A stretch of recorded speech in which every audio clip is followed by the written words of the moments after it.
अस्सलाम वालेकुम। आज आपके साथ मैं शेयर करने लगी हूँ मूली के लच्छेदार पराठे। मूली के पराठे हम बनाते रहते हैं, लेकिन आज आपके साथ जो मैं रेसिपी शेयर करूँगी वो है लच्छेदार मूली के पराठे। और मैं आपको बताऊँगी कि हम इन पराठों को क्रिस्पी भी किस तरह से बना सकते हैं। तो चले फिर बनाना शुरू करते हैं। तो मैंने इसके लिए ले ली थी मूलियाँ, 2 मूलियाँ ली हैं मैंने, और इस तरह से उसका ग्रीन पार्ट मैंने अलहदा कर दिया है और इस तरह काट के रख ली थी। तो अब हम सबसे पहले इनका छिलका रिमूव कर देते हैं। तो मूलियों को पहले आप धो लें, उसके बाद इसका छिलका रिमूव करें। और जब आप सारी मूलियों को छील लें उसके बाद फिर से एक दफ़ा धो लें। मूली के पराठे बहुत ही मज़े के लगते हैं, बहुत ही आसानी से बन भी जाते हैं। तो ये पराठे आप नाश्ते में बनाया करें और इन्जॉय किया करें। तो ये देखिए जी, मैंने सारी मूलियाँ छील ली हैं। अब इन्हें मैं वॉश कर लूँगी और उसके बाद फिर अब मैं इन्हें कद्दूकश कर लूँगी। तो कश करने के लिए आप कशर ले लें, कोई सा भी ले लें। मैंने ये ले लिया है, अब इसे मैं कश करूँगी।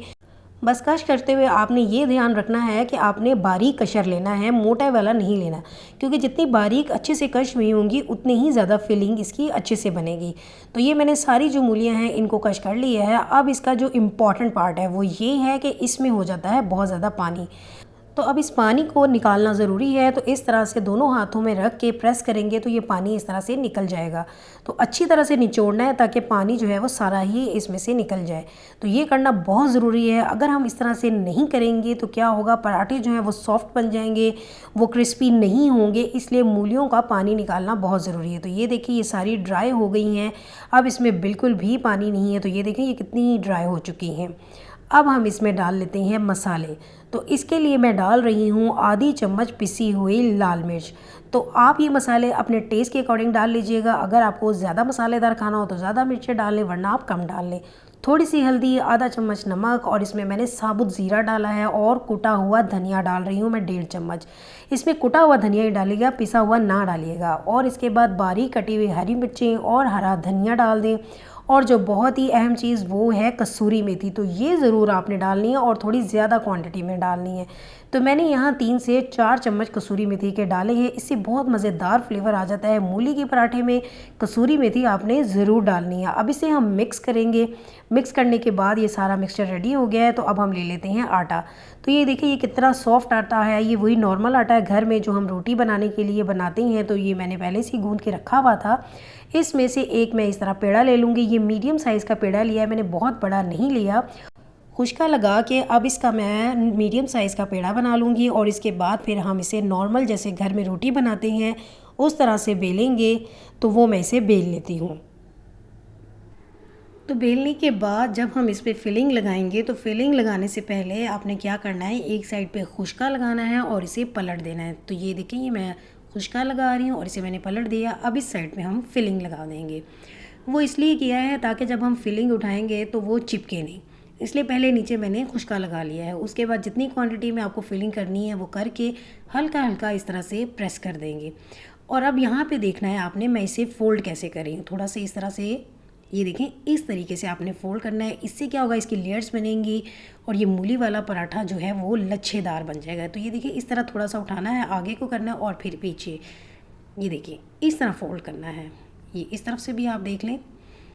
अब ये इस तरह से देखिए, इसके सामने से भी आपको लेयर्स नज़र आ रही हैं और इसके दूसरे तरीके से। अब इसको बड़ी एहतियात से हम इस तरह से रोल कर देंगे। तो ये हमने एक पेड़ा बना लिया है। अब हल्के हल्के हाथ से इसे प्रेस करते हैं। अब आपको लग रहा होगा ये फिलिंग निकल जाएगी, ये फिलिंग बिल्कुल भी नहीं निकलेगी। इसलिए मैंने थोड़ा सा इस पर खुशका लगाया है और थोड़ा खुशका नीचे लगाऊंगी। यहाँ पे थोड़ा खुशका ज़्यादा लगता है, थोड़ा खुशका ज़्यादा लगाएंगे और उसके बाद हाथों से हम इस तरह हल्का हल्का प्रेस करेंगे और ये थोड़ा बड़ा भी हो जाएगा और सारी फिलिंग जो है वो इस पर लग जाएगी अच्छी तरह। उसके बाद फिर हम इसे बेल लेंगे। तो ये देखिए, आपको अभी से ही इसकी लेयर जो है वो प्रोमिनेंट हो रही होंगी। इस तरह से आप मूली का पराठा ज़रूर बनाइएगा।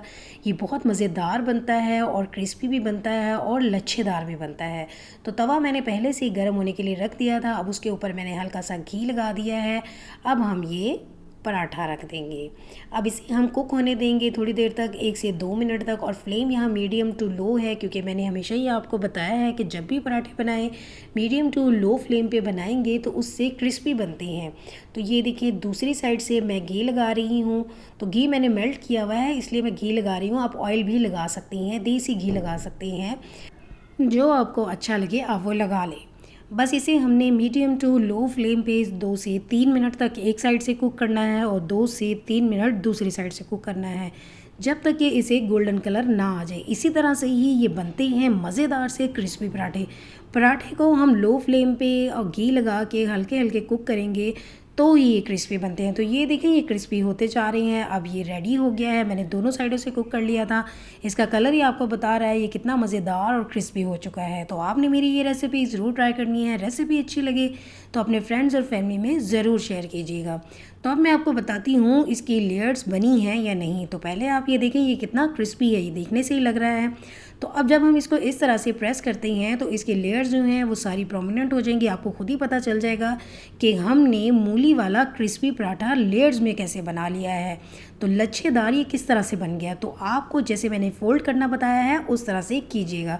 तो ये देखें, जब हमने प्रेस किया है तो इसकी लेयर्स जो हैं वो खुद ही प्रोमिनेंट हो गई हैं। ये देखें, तो ये आपने देख लिया कितना आसान है लच्छेदार क्रिस्पी मूली वाला पराठा बनाना। तो इसके साथ ही अगर आपने अभी तक मेरे चैनल को सब्सक्राइब नहीं किया तो वो भी कर दें। और हम फिर मिलेंगे एक और नई मज़ेदार रेसिपी में। अल्लाह हाफिज़।